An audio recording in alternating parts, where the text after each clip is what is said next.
Euron Space Cowboys, la película del año 2000 de Clint Eastwood, probablemente olvidada, con las posteriores películas tipo Mystic River, Million Dollar Baby y bueno, pues otras que han venido después, porque la carrera de Clint Eastwood, en principio actor, en, en la película aquella de Quentin Tarantino, en cierta medida, con Leonardo DiCaprio y Brad Pitt, ¿eh? Sí, la de Roman Polanski y Sharon Tate, y todo aquel espectáculo, bueno, eras una vez en Hollywood. Parte del personaje de Leonardo DiCaprio, parte está inspirado en aquel origen de Clint Eastwood como actor, en principio en aquella serie roja del oeste, y luego la trilogía del dólar, y luego una serie de películas que le fueron haciendo un actor más o menos solvente, hasta que en los años 80 hizo aquel Harry, la saga de Harry, Harry sucio, Harry el ejecutor, para, bueno, luego poder empezar a tener una carrera como director más o menos solvente, que parece ahora que es mejor director que actor. Bueno, pues tenemos aquí una de las propuestas que está incluido en el elenco como protagonista, además de el director, y pareciera, o por lo menos a un oído más o menos, que algunas de las canciones pareciera que tienen sabor a Clint Eastwood, porque Clint Eastwood también le da a algunas cancioncillas, sobre todo las que tienen más sabor a piano. Bueno, pues Clint Eastwood interpreta a Frank Corbin, un coronel de las Fuerzas Aéreas de los Estados Unidos. Tommy Lee Jones interpreta a el coronel William Hawkins. Donald Sutherland interpreta a Jerry O'Neill, con dos L's, como diría cierto coronel del SG-1. James Garner interpreta a Tank Sullivan, que es pastor baptista y capitán de la USAF. James Cromwell interpreta a Bob Gerson, director de la NASA, ex mayor de la USAF. Y luego pues tenemos a William Devane, que interpreta a Eugene Davis, el jefe del control de misión. Pero ya estoy adelantándome, porque bueno, pues antes del inicio de la producción, al principio estaba planeado que Sean Connery interpretara a Jerry O'Neill y Jack Nicholson a Tank Sullivan, lo cual hubiera hecho un plantel Clint Eastwood, Tommy Lee Jones, Sean Connery y Jack Nicholson. Pero no importa, porque el papel pues fue elegido Donald Sutherland y James Garner.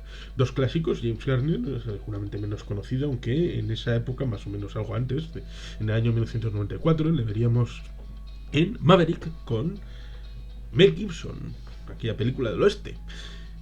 Esta es una propuesta que empieza precisamente en el oeste. En el oeste, en tanto en cuanto en aquella base de pruebas, la base Edwards, en el desierto de Mojave, en California, era una base de test de bueno, pues una serie de aparatos como el que en los años 40, en los finales de los años 40, porque esta película en cierta medida bebe mucho de la película aquella de 1983, Elegidos para la Gloria, en la que se ve la ruptura de la barrera del sonido como inicio de la película, y en este se ve más o menos algo parecido, aunque más resumido, pero con un momento difícil, porque el personaje de Frank Corbin y el de Hawk, el de Tank Sullivan, es el que lleva el bombardero, porque en aquel momento para las pruebas eran unos vehículos pequeñitos que los subían al aire en la panza del bombardero, esos mismos que acababan de bombardear en los años previos a Alemania y Japón, pues se han reconvertido para bueno, pues no para aligerar peso, ni tenían para aterrizar ni para el despegue. Por lo cual, pues el asunto estriba que rompe la barrera de sonido, pero tiene un accidente y un bicho aquellos valía 2 millones de dólares de la época. Y el personaje de Bob Gerson pues se cabrea mucho, sobre todo con esa cierta forma de ser de William Hawkins. El asunto estriba en el que en ese momento tenemos el paso de una exploración espacial que todavía era deudora de los cohetes, por ejemplo aquellos cohetes que había hecho el Von Braun, en Penemunde, que habían sido recogidos por la operación Paperclip y todo aquello, la Segunda Guerra Mundial y luego el posterior inicio de la Guerra Fría, la transformación de lo que es el concepto V2, luego acabó siendo el Saturno V, con evoluciones intermedias, con lo cual la exploración del espacio era en primer momento algo de la Fuerza Aérea y luego pues el inicio de la película es al principio del concepto NASA, finales de los años 50, años 58 más o menos, y luego pues para ser seleccionados para el proyecto Gemini y todo aquello, que el inicio de la NASA, pues se ve como esta forma de inicio de la película con ese petardeo y esa prueba fallida, bueno, prueba fallida, pero como diría luego posteriormente John Spencer en un capítulo del ala oeste de la Casa Blanca, tratando de convencer al presidente. Pues hemos conseguido 9 de 10. 9 indicadores de 10 han sido fantásticos. Sí, pero ¿has estrellado el avión? Sí, sí. 9 de 10 son fantásticos en una prueba de escudo antimisiles, pero ¿le has dado al otro misil? No. Con lo cual, pues el asunto estriba en el que les quitan del medio. Y 40 años después, en el año 1998, más o menos, aproximadamente, porque pone época actual, pero pongamos 40, 42 años después, tienen una dificultad con un satélite ruso, un satélite de comunicaciones al que le falla un tornillo o algo y tienen que arreglarlo, bajarlo, y los rusos antes soviéticos, pero aquí rusos, con el bigote y el mostacho. Creo que a ese muchacho le he visto en una película de 1991 de Tren Desbocado con Pierce Brosnan de protagonista. Igual sí, igual no. No voy a buscarlo para verlo. Puede que sí, puede que no. Es un típico caracterizado ahí de ruso con mostacho y cara de pocos amigos. Son y les dice, porque si perdemos el Icon vamos a entrar en una dificultad, no vamos a tener más posibilidad de comunicarnos, incluso podemos llegar a una guerra civil. Y el personaje de William Devane le dice, cuesta creer que no tengáis más que un pájaro ahí arriba. Hay algo raro en ese pájaro, lo pintoresco, sobre todo cuando se dan cuenta de que el sistema de guiado es el del Skylab que hizo el personaje de Clint Eastwood para la NASA. Es decir, un sistema de guiado de los Estados Unidos dentro de un pájaro soviético. Y no les pueden bajar desde el transbordador espacial porque tuvo un despliegue posterior que hace que sea más amplio de lo que el transbordador espacial puede asumir en la bodega de carga. Pero es que la animadversión entre Frank Corbin y Bob Gerson es tan alta que lo que quiere Bob Gerson es coger a 4 astronautas del momento, 4 jovenzuelos que no tienen nada que ver con todo aquello, y subirlos. Pero es que lo único que sabe sobre ese sistema de guiado es Frank Corbin. Y Frank Corbin, que es acusado de no ser una persona que juega en equipo, debe de luchar para que como sus intereses coinciden con la posibilidad de que el resto del equipo suba, pues hace que sea el viejo equipo de Daedalus el que sea recogido. Lo cual, en principio, si alguien lo ve desde ahora, pues puede que diga, ay, qué chorrada, viajales en el espacio. Bueno, el asunto está en el que en ese momento, aparte del hecho de que en el año 1998 tenemos 2 películas sobre el espacio y catástrofes espaciales, como es Armageddon y Deep Impact, en el año 99 tenemos a John Glenn, el que hizo el histórico viaje estelar, bueno, eso sería demasiado, Star Trek y todo aquello. Ya saben, la nave, el primer transbordador espacial, el Enterprise, el transbordador de prueba, se llamó así no por el portaaviones de la Segunda Guerra Mundial, sino por la nave espacial. Y a su inauguración estuvo la tripulación original de la serie Star Trek. Creo que en el año 1982 fue cuando se inauguró aquel transbordador espacial. Pero no, el primer vuelo, aquel, bueno, de John Glenn, fue algo bastante más prosaico y más terrestre, aunque estuvo en el espacio. Y en el año 99, en un viaje del transbordador espacial, volvieron a subir a John Glenn con cierto muchachito español llamado Pedro Duque, que hoy es el ministro de Ciencia y Tecnología de España, aquel astronauta de la ESA. ¿Eh? Qué carrera más maja ha hecho. Y lamentablemente no ha sido elegido recientemente, que compitió para ser el director de la ESA, de la Agencia Espacial Europea, lamentablemente, aunque, bueno, pues sigue siendo ministro, lo cual lo que pierde Europa se lo pierde, y el espacio lo gana España y la tecnología y la ciencia. Pues con ese pasado de ese año 1999, en el que se volvió a subir a John Glenn a una edad avanzada, en julio de 1999, y durante 3 meses, solo 3 meses de rodaje, algo habitual en las producciones de Malpaso y de Clint Eastwood, incluso, que rueda una semana menos y con menos dinero del presupuestado y hace unas producciones maravillosas. Pues esta producción tiene sentido en el momento en el que se produce y se lleva a la gran pantalla. El asunto está en el que pues hay ese choque de personalidades, de ego, entre los jóvenes, los nuevos, y entre los responsables de la NASA y eh, todo aquello. Es curioso porque se pueden ver las dificultades de personalidades en tanto en cuanto es un secreto a voces. Cualquiera que lo haya visto se puede percatar, incluso es algo el que es responsable de que es una secuencia que está eliminada, en la que se confiesa esa conspiración para mantener el secreto.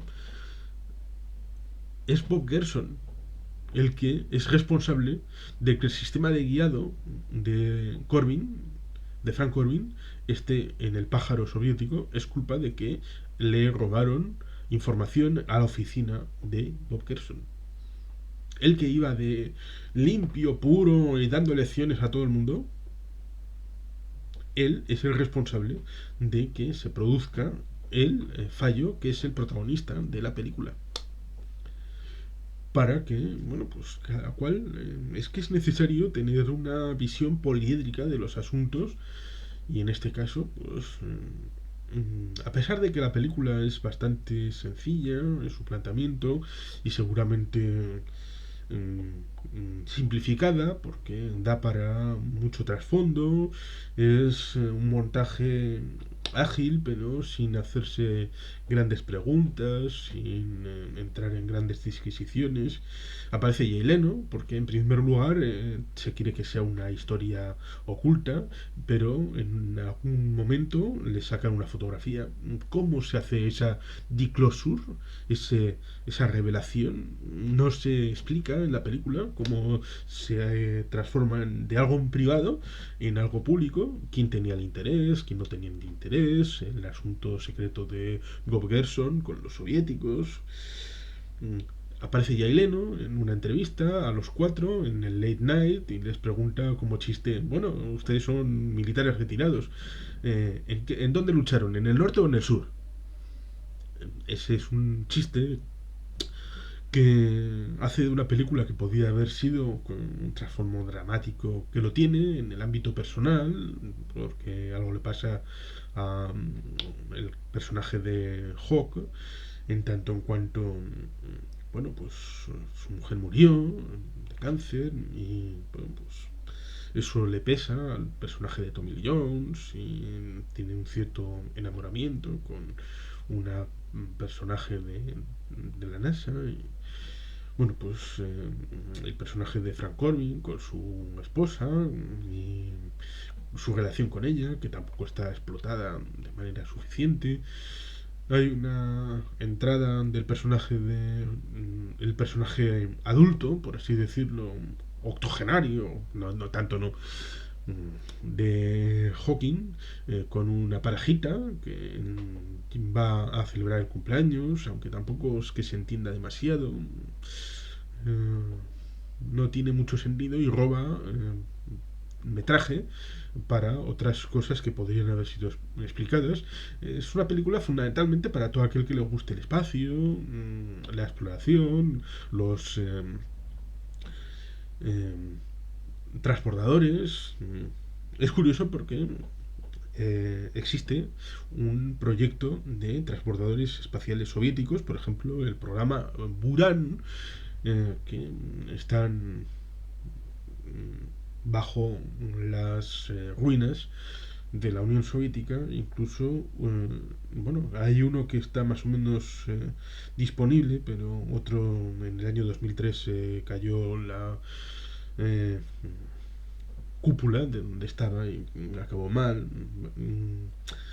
Es decir, que en esto del espionaje, el programa espacial del transbordador, pues incluso puede haber sido sujeto de espionaje industrial, como pudo haberlo sido, posiblemente, el programa del Concorde, con su equivalente ruso que perdía aceite y, bueno, pues prácticamente no hizo ni un solo vuelo en condiciones y en ausencia de problemáticas y de condiciones que ameritaban un abortaje y un encierre de los pájaros aquellos en el mejor de los almacenes y tirar la llave.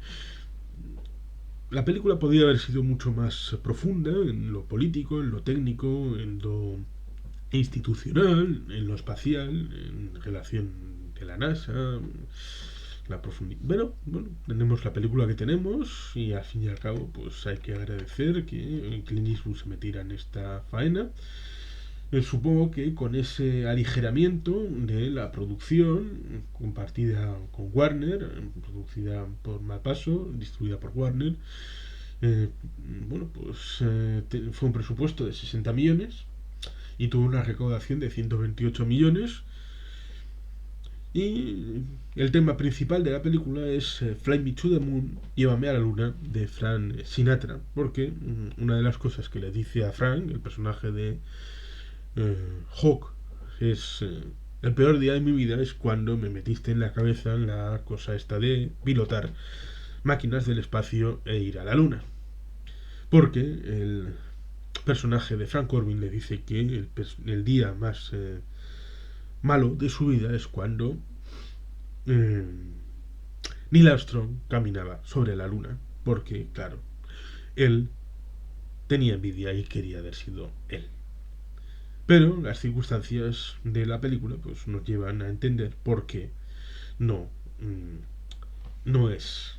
Y estos dos personajes son los que tienen una cierta evolución de su personalidad desde el inicio hacia el final. Y luego los capitanes Jerry O'Neill y Tank Sullivan no es que tengan cierto protagonismo, porque claro, una película con 4 más 2 estrellas, un poco como el tratado aquel de la reunificación de Alemania, 4 más 2, las 4 potencias ocupantes, más las 2 Alemanias, que se firmó en 1990.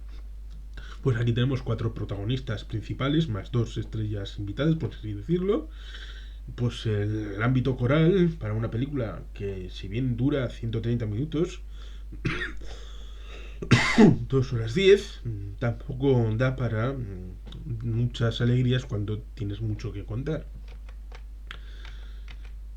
Probablemente me habría gustado ver otra película, pero tenemos lo que tenemos y es en cualquier caso disfrutable, aunque se parece más a una película de Disney que a las películas con más trasfondo como las que digo que posteriormente haría en 2003, 2005, Million Dollar Baby o Mystic River, en la filmografía de Clint Eastwood como director. Y sin más, eskerrik asko, agur bero bat, beti jelpean.